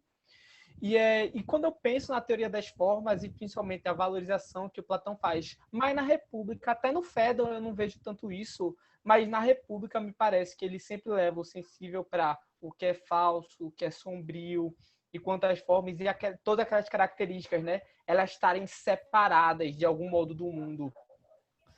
E isso, pelo menos na teoria padrão, né, da teoria das formas, me parece dificultar essa relação entre sensível e inteligível, sabe? Então, eu acho que eu poderia ter resumido a minha questão, desculpe, apenas para perguntar como se o senhor vê já na República uma possibilidade de articular esses dois mundos, ou o senhor acha que isso vai ficar mais legado a outros textos de Platão, enfim. Desculpem ter me alongado, mas muita coisa interessante. Obrigado, professor. É isso. Muito obrigado, muito obrigado. Sim, eu vejo que talvez não te convenci completamente disso, não pretendo também isso. Eu acho que, de fato, a leitura que eu estou fazendo é uma leitura que vem um pouco na direção de recuperar Platão da gaiola em que ele foi colocado por tanta padronização manualística, no fundo, do pensamento dele. Eu acho que a República é exatamente um lugar fundamental para entender isso. Eu vou fazer um exemplo, por exemplo, num aspecto que a mim me interessa sempre muito, que é a definição do indivíduo, né? Essa coisa da subjetividade em Platão, né? Que é essa distinção de que você, por exemplo, no Fédon, um outro diálogo, o dualismo corpo e alma é muito mais forte do que em República. No Fédon, a discussão é corpo-alma. Você tem que morrer ao corpo para poder se libertar, de certa maneira, né? Quando já na República, o corpo está dentro da alma. Na alma tripartite de República, a parte irascível, né, incontrolável da alma, no fundo é o corpo, né? O corpo está dentro da alma. E aí, dentro do indivíduo, e aí Freud explicou isso com extrema capacidade, né? Foi marchando em cima dessa ideia de Platão, a nossa individualidade, a nossa subjetividade é resultado de uma tensão forte entre dois polos, que é o irracional, o irascível, etc., e o inteligível, e que estão em contínua mediação entre eles, né? Estão em contínua relação. Nós não podemos viver sem, na terminologia freudiana, nós não podemos viver sem o id. E a nossa individualidade não é somente o ego. Nós somos essa briga interna, né? E esta visão é de uma modernidade de Platão, quase para ser um pouco anacrônico, né? É uma visão tão moderna porque exatamente é uma visão elegante do ponto de vista de superação dos dualismos, né? A mesma coisa me parece a imagem que estava mostrando do filósofo na caverna, que é o filósofo que vai juntando no seu percurso contínuo de libertação e volta para a caverna, ele vai juntando esses dois mundos, que na verdade não são dois mundos, só tem um mundo, o mundo é a caverna. O filósofo sai por um pequeno instante e volta de novo para a caverna, porque a caverna é o mundo, né? A realidade é a caverna. Então, eu acho que e tem toda a discussão, por exemplo, sobre o metaxuma, uma discussão fundamental na República. Então, eu diria que a República talvez é um dos lugares em que Platão melhor desenvolve esta não teoria dos dois mundos, no fundo, né? Isso não significa que há uma polaridade, que há uma diferença entre o mundo sensível e o mundo inteligível. Claro que há. O problema é qual é a relação entre os dois que tem que pensar. Se é uma relação de separação ou é uma relação de exato, de diálogo, de inexistência de um sem o outro, que para mim é a grande questão aí, né? Que nenhuma das duas é redutível à outra. Espero ter respondido. Gabriele, a Bruna pergunta se tem alguma publicação trabalhando essa abordagem que você apresentou. Eu acho que no começo eu citei assim, o primeiro artigo mesmo que coloca em discussão isso é da Gayle Fine, de 78, né? E daí para frente, uma parte minoritária, eu acho ainda, das pessoas se desenvolver um pouco nesse sentido. Tem um belo artigo do Liu Brisson, que eu gosto muito também, que vai um pouco nessa direção. Se Bruno me escreve, cornelia@unb.br, eu te mando o que eu tenho. Temos mais uma pergunta do Henrique Guimarães. Professor, o senhor pensa que a digressão filosófica da carta 7 ajuda a superar o dualismo? Platão fracassou com Dionísio, pois o tirano não se abriu a uma articulação dos mundos, ficou preso nas imagens. O Henrique está querendo que eu resolva o problema da tese de doutorado dele, não é, Henrique? Sacanagem. Henrique é nosso doutorado da metafísica. Muito bom. Muito legal, muito legal. Eu te agradeço pela pergunta. A gente não está conversando muito sobre isso, né? Quer dizer, está conversando, mas nunca chegou de fato Eu acho que tem uma parte da carta 7ª que provavelmente eu concordo contigo, platônica, de fato, se não escrita pela pena de Platão, pelo menos fiel àquilo que historicamente Platão devia pensar da relação dele com Dionísio, mas tem uma parte dessa mesma digressão que não pode ser platônica do meu ponto de vista. E esta parte fortemente dualista, de acusação de Dionísio sobre esta questão do dualismo, me parece uma recepção mais acadêmica, platonizante do que tudo, né? Então, assim, não tenho certeza que a digressão da carta 7 de Platão ajude nessa discussão da superação do dualismo. O que eu acho que ajuda mais da carta 7ª e da própria digressão é perceber por que raio que Platão historicamente se meteu com um processo político tão complicado como esse de Siracusa e de Dionísio II, né? Eu acho que o fato de Platão, lá numa certa idade, já reitor da academia, como eu gosto de brincar, com todos os seus super pesquisadores lá, Aristóteles, não sei o quê, todos eles trabalhando, etc. E tranquilo, lá na periferia de Atenas, um jardim lindo, esse jardim aqui que eu mostrei. Para que o cara tem que pegar um navio, ir para Siracusa, convencer um dos homens mais poderosos, de fato, do mundo, um dos poderes mais fortes daquela época, que era o poder de Siracusa, a virar filósofo? Se o cara se ele estava só preocupado com o mundo das ideias, digamos assim, né? Então, acho que todo o contexto da relação de Platão com Siracusa é um contexto que mostra a tese que eu estou querendo aqui apresentar, de que Platão é alguém muito interessado em como fazer isso, como vai funcionar, como ligar a teoria com a prática, no fundo, né? Mas, especificamente, a bronca que ele dá para o Dionísio II, eu não tenho certeza, Henrique, que essa bronca é uma bronca historicamente confiável, digamos assim. Mas a gente pode conversar mais sobre isso. Eu quero também ouvir a tua opinião. queria fazer uma observação, é mais uma curiosidade, quando você falou sobre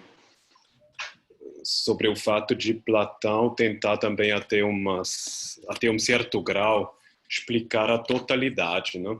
A totalidade do ser, do mundo, né?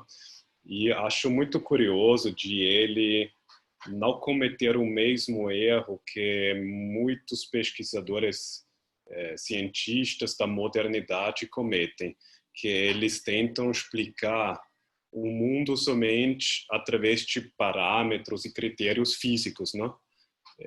Que dessa forma acho que eles não enxergam que dessa forma eles só conseguem explicar a totalidade física ao máximo, mas não a totalidade em si.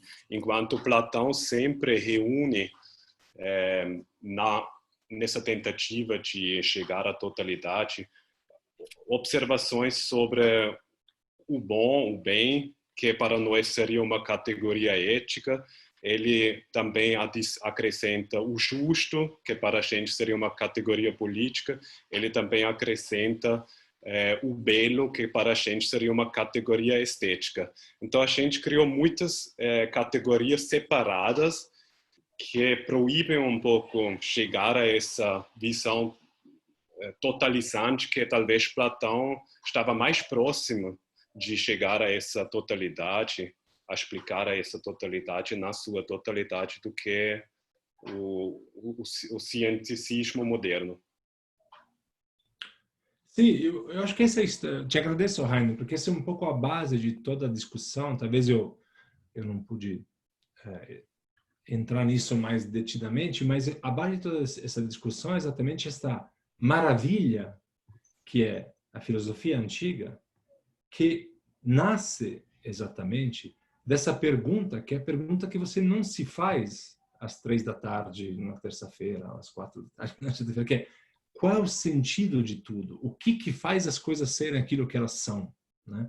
Quando Tales de Mileto, o primeiro filósofo, segundo a tradição manualística, claro, né, diz tudo é água, né? A primeira frase da filosofia, tudo é água, o importante não é a água, o importante é o tudo. Né?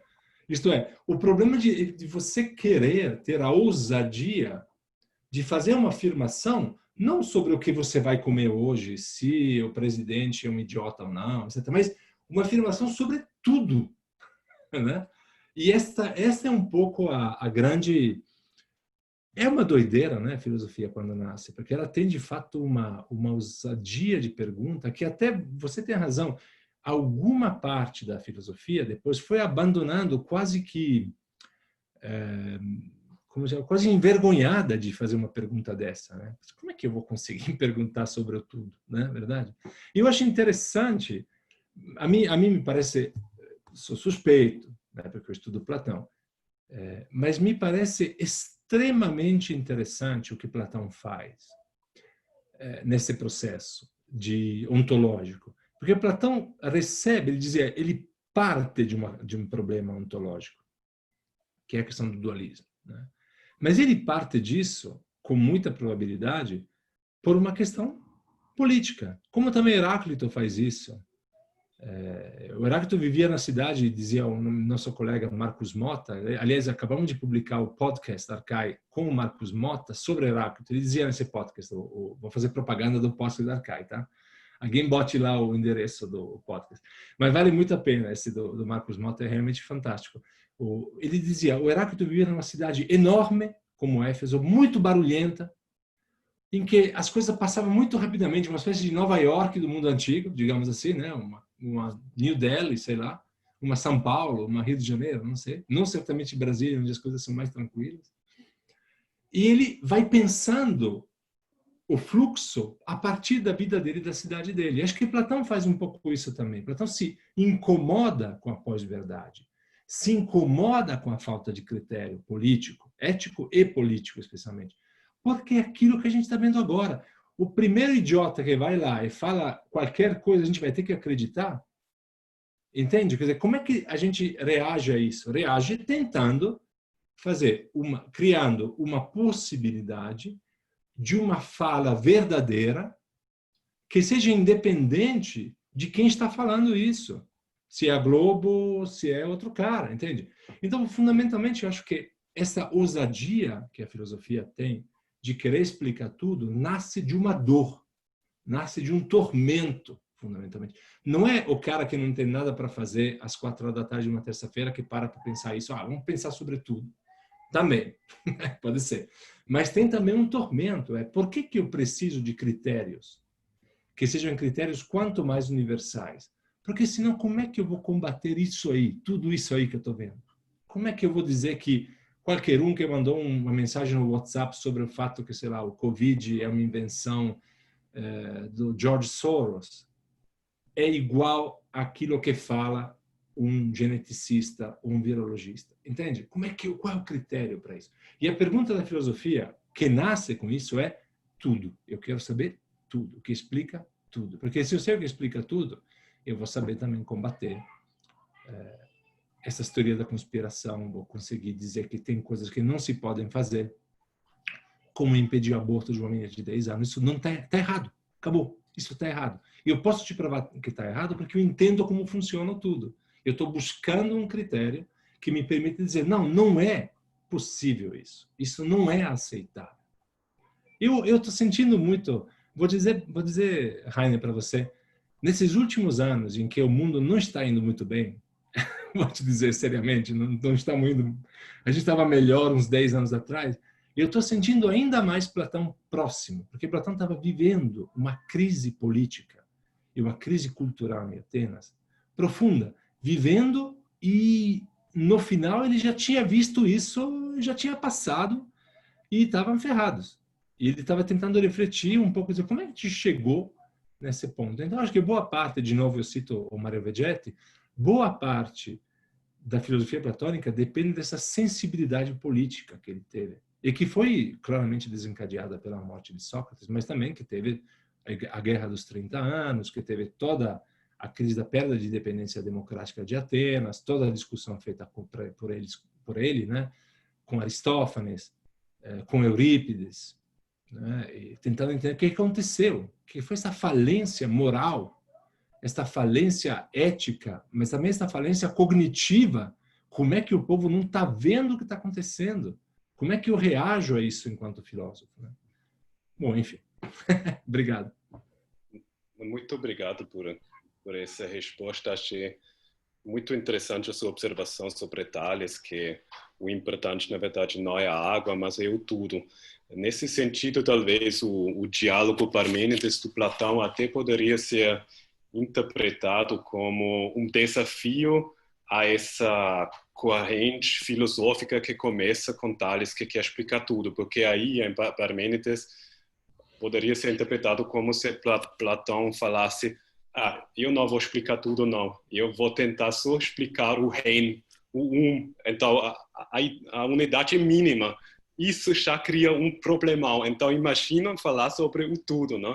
É tipo, se você consegue falar sobre o reino, só aí você pode ter a ousadia de falar sobre o tudo, né? Certamente, certamente. Você tem toda a razão. Eu acho, inclusive, que o diálogo Parmênides de Platão, isso foi a minha colega de Zurich, a Gemelli Marciano, que uma vez contou para a gente lá em Eleia, dizia assim, eu consigo olhar para o trabalho que faz Parmênides, Zenão, e depois também Platão no Parmênides, aproximando isso de quase que um exercício espiritual de você perceber os limites do conhecimento. É como se fosse uma série de pequenos curtos-circuitos que são colocados lá para que você se dê conta a cada momento de que você tem limites no seu conhecimento, que você vira e mexe, se esbarra numa impossibilidade de pensar aquela coisa, né? Então, o exercício, toda a parte sobre o eu acho que tem muito a ver com isso. Ela dizia, isso é muito próximo, por exemplo, do Koan budista, que é exatamente um exercício da impossibilidade de pensar. Eu não ia falar sobre isso, eu usei o Foucault, mas é basicamente a mesma coisa, né? O que o Foucault vê lá na história do Borges, da Enciclopédia dos Animais, é a impossibilidade de pensar o mundo. Você pode dizer coisas que não se podem pensar, né? E aí que está o tormento ao qual me referia, né? O tormento desses filósofos dos primeiros filósofos, é o tormento de você não conseguir resolver o problema e procurar de todo jeito, com uma radicalidade que somente um filósofo pode ter, de colocar em questão todas as certezas possíveis, inclusive a certeza de que este é o único mundo que a gente conhece, de certa maneira, né? Que a gente talvez, se a gente pensasse num segundo mundo, a gente resolveria o problema, entende? Porque o Brisson tem razão, é absolutamente paradoxal que eu seja definido pela minha alma. Nós estamos acostumados a isso agora. A gente acha que isso é a coisa mais normal do mundo. Tanto os grecistas como os cristãos, né? Que a nossa individualidade é definida por algo que não é o nosso corpo. Mas isso não faz nenhum sentido. Faz sentido só se você é tão radical na sua pergunta de dizer, bom, mas e se a gente procurasse um outro tipo de critério que a gente não vê, não está na nossa mesa nesse momento, para explicar aquilo que a gente quer explicar? Para mim, essa é a grande questão da filosofia. É, de fato, como dizia o Merleau-Ponty, ampliar os limites da razão. Não é ficar com aquilo que está aí. Não é a razão que está aí. A razão para micro-ondas que vem já em pacotes que você vai utilizando na tua vida para resolver problemas imediatos ou até problemas grandes, tipo caso ou não caso, etc, né? Mas é uma tentativa de ampliar os limites da razão. Fazer caber na razão coisas que não couberam até agora. E depois casar mesmo assim, se você quiser, mas assim, pensar o casamento como algo diferente daquilo que está aí, né? Achei bem interessante o seu exemplo do Foucault, né? Que viu que cada coisinha pode ter visto, observado, tantos ângulos, via tantos ângulos e perspectivas, que não são somente as 10 categorias aristotélicas que conseguem explicar tudo, né? Tem muito mais perspectiva no mundo a respeito de cada coisinha, né? Que é muito difícil entender essa complexidade, que hoje em dia também temos problemas em entender, não? A complexidade do mundo político. Uma pergunta, antes de esperar mais uma pergunta dos colegas, dos ouvintes. Por que para um platonista é importante defender o Platão contra o dualismo, não? Contra a acusação de ser dualista? Por que é importante defendermos o Platão contra isso, como platonistas? Bom, eu acho que não primeiro porque é o nosso trabalho, digamos assim, né? Bom, eu estou tentando, de fato, um pouco libertar Platão de uma leitura historicamente consolidada, e é um pouco o que nós todos, historiadores, classicistas, fazemos. Olhamos de novo para um autor, para um texto, e tentamos reinterpretá-lo à luz de uma nova compreensão que nós podemos ter da própria vida presente, né? Eu sempre brinco que a história antiga, a história da filosofia antiga, a literatura clássica, é sempre um trabalho sobre o presente, né? A filosofia antiga é uma filosofia contemporânea. A literatura antiga é uma literatura contemporânea porque as perguntas que a gente faz para ela são as perguntas que a gente se faz hoje, né? De certa maneira, para você ter um pouco a ideia de como que eu cheguei a pensar isso e a fazer essa discussão e estudar um pouco, eu faço yoga, sou praticante de yoga já há alguns anos, né? E tinha uma coisa que me incomodava, sempre me incomodou, é o fato que para a gente ter um tipo de exercício que junte corpo e alma, digamos assim, de um jeito muito simples, né? Corpo e mente, enfim, vocês podem utilizar o léxico que preferirem, nós temos que ir lá para o Extremo Oriente, né? Eu estava em Tbilisi, na Geórgia, no encontro de platonistas, e um dia eu conversei sobre isso com alguns colegas lá, gente muito importante, de grandes platonistas, e disse assim, vem cá, vocês que estudam neoplatonismo também, essas coisas, quando é que a gente decidiu que não haveria nenhuma filosofia prática, no sentido que pudesse envolver o corpo. Porque no Plotino, por exemplo, no Porfírio, Plotino levitava. No momento que Plotino estava no máximo da reflexão filosófica dele, conta Porfírio na vida de Plotino, ele levitava do chão. Claramente aí tem, por trás dessa ideia da levitação, eu não sei da levitação de verdade, mas claramente esses caras estavam fazendo exercícios espirituais muito parecidos com o yoga, ok? Então, confesso para vocês que a ideia me veio um pouco disso, o incômodo me veio um pouco disso. Por que num certo momento isso se interrompeu? Porque não era dado isso. Isso não estava dado, que o corpo não valia nada. E aí eu tentei fazer isso voltando atrás. Eu não tenho muito conhecimento do Plotino e do Porfírio, não é bem a minha área. Provavelmente a solução está em Proclo, se alguém quiser estudar isso, deve estar lá em Proclo. Mas eu não tenho mais tempo de fazer isso, mas alguém poderia fazer. Eu ajudo, se vocês quiserem. Mas eu voltei no começo. Eu vou ver onde que isso começa. Onde que tem na nossa história esta chave que desliga, de certa maneira, a relação entre corpo e alma, né? E eu fiz esse estudo no Phaedon, de Platão, que seria o lugar fundamental em que isso deveria acontecer. Publiquei um artigo sobre isso alguns anos atrás, que apresentei lá em Cambridge, porque, fundamentalmente, discutindo o seguinte, será que a alma de verdade não presta, o corpo não presta nada? Será que esse dualismo do Phaedon, de que o corpo é tão radical? Eu fui mostrando que não é. E aí, a partir daí, tentei um pouco redescobrir, num olhar um pouco mais amplo, ao longo da obra de Platão, que esta separação não é uma separação de verdade, mas é uma coisa diferente. E a minha conclusão, que é a tese que apresentei hoje, não somente é que Platão parte de um dualismo, porque está lá, porque está em Parmênides, como você viu ainda, porque já está lá, de certa maneira, está dado, e tenta reconstruir um caminho de relação entre os dois polos.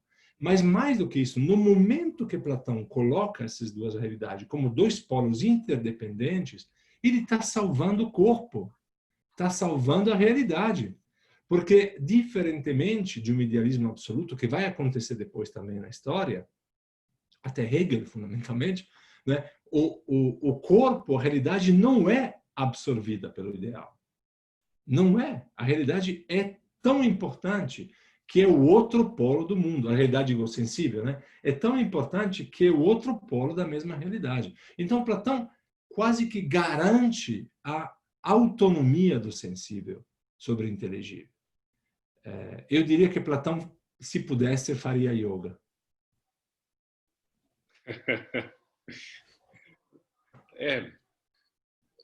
Eu também estou pensando no... Em fazer yoga. Não. Agora me fugiu o... Não, eu só pensava em quanto também é importante para o Platão as misturas, não? Misturar tudo e ter a convicção que no nosso mundo nada tem 100% puro, não? Tudo o que a gente percebe já está até um certo grau, em um certo grau misturado com o outro, não? O sumisgômeno do Filebo, por exemplo, é fundamental. O Filebo ele vem com esse a terceira parte da realidade, que é o sumisgômeno, que todo mundo fica, nossa, de onde ele tirou isso? Se você vai ver, ele sempre estava falando isso, né? Ao longo da obra inteira está usando essa ideia de uma mistura. Só que lá no Filebo ele coloca o termo mesmo, sumisgômeno, ou misto.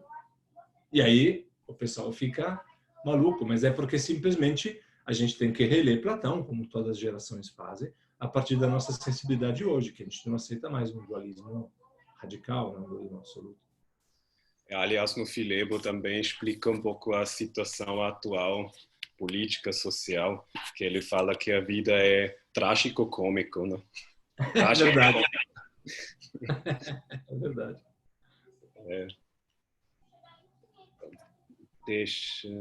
Anotei a Ariadne escrevendo, que ela anotou literatura antiga é também uma literatura contemporânea.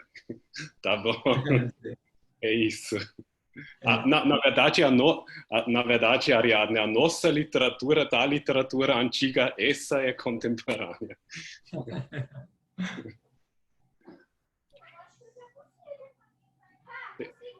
tem mais uma pergunta aqui? Ou não? Você poderia digitar no chat o seu endereço de e-mail? Porque houve... Ah, sim, sim. Espera aí. Eu consigo colocar aqui. Isso foi. Eu acho que, como já só faltam 8 minutos e o Fábio ainda vai precisar de uns minutos para explicar como baixar o certificado, aí acho que já veio a hora de eu agradecer muitíssimo por você ter aceito esse convite. Eu fiquei assim mais do que feliz com isso. E, aliás, você agora foi o último a se apresentar no ciclo de conferências. Nós temos mais um outro ciclo, que é o ciclo das palestras, que vai continuar ainda até pelo menos meados final de outubro ou até mais. Mas o de conferências agora terminou com você e foi assim o Paukenschlag, a partida final das conferências. Muito obrigado. Muito obrigado, Raine. Muito obrigado a todos por ouvirem, os meus alunos, os colegas que eu não conheço. É realmente um prazer. Fábio, Raine, estão fazendo um trabalho excelente. A gente tem que resistir em todos os cantos e este é um canto importante, né? Muito obrigado novamente. Estou muito feliz de o Fábio ter reconhecido rapidamente, já em maio, né? Mais tarde, começo de junho, que essa quarentena vai demorar muito mais do que a gente teria gostado, né? Por isso, muitos, inclusive eu, ficamos na nossa pesquisa, né? Mas sem agora já pensar em formatos virtuais. E o Fábio foi um dos primeiros que disse, olha, eu vou criar vários ciclos, agora tem até um terceiro ciclo, que é o ciclo dos diálogos, no qual 3 ou 4 pesquisadores se encontram para falarem sobre um tema específico. Então, estou muito feliz com o trabalho do Fábio. Muito obrigado novamente. Fábio, você está aí? Sim, estou aqui prestando atenção total, sobretudo aos elogios. Obrigado, Rainer. Obrigado, professor Gabriele. Realmente foi uma conferência maravilhosa, não é? Eu que agradeço. Extremamente fluida, não é? Uma das mais belas conferências que tivemos aqui no nosso ciclo, né? O Rainer tem toda a razão, né, em falar que estamos encerrando assim com chave de ouro. E agora, toda vez que alguém ousar dizer que filosofia não serve para nada, eu vou pegar o link da gravação desta conferência e vou convidar gentilmente a assistir. Muito gentileza sua. Faça isso mesmo. Muito boa a conferência em vários sentidos, não só pelo resgate da leitura, né? Nós que trabalhamos com letras clássicas estamos sempre enfrentando essa questão das apropriações e das camadas de leituras que vão se acumulando, né? Então é um trabalho quase de arqueologia, né? De voltar lá atrás e sempre com esse olhar contemporâneo, né? Para alguns isso é um sofrimento, mas, né, a gente acaba se apropriando também, né? A gente assume essa leitura, não é? Exatamente. Então, sou muito grato pela conferência. Espero que possamos continuar aí contando com a sua participação em outros eventos. Obrigado novamente pelo convite. Eu faço yoga também. Isso aí. Muito bom. Estou parado alguns meses, mas daqui a pouco eu volto. Muito bom. Bom, professor, eu vou pedir licença agora para compartilhar de volta a minha tela para a gente poder fazer o encerramento aqui do nosso evento.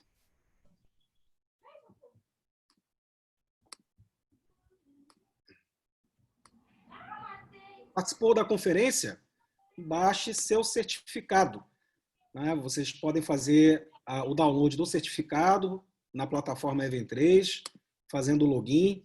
e acessando aí no menu da esquerda o íconezinho certificados, lembrando que na área do participante tem que selecionar o ciclo de conferências, né? O professor Rainer mencionou aí que nós temos 3 ciclos: ciclo de conferências, ciclo de palestras e ciclo de diálogos. Então, a atividade de hoje fez parte do ciclo de conferências.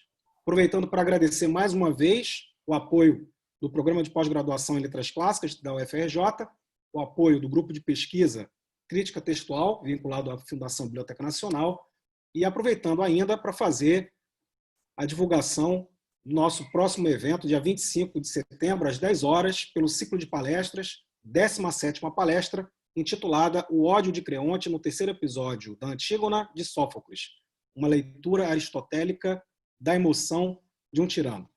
Palestrante, professor Dr. Pedro Proscursin Júnior, da Universidade Livre de Berlim, Alemanha. Até breve e uma boa tarde a todos e a todas.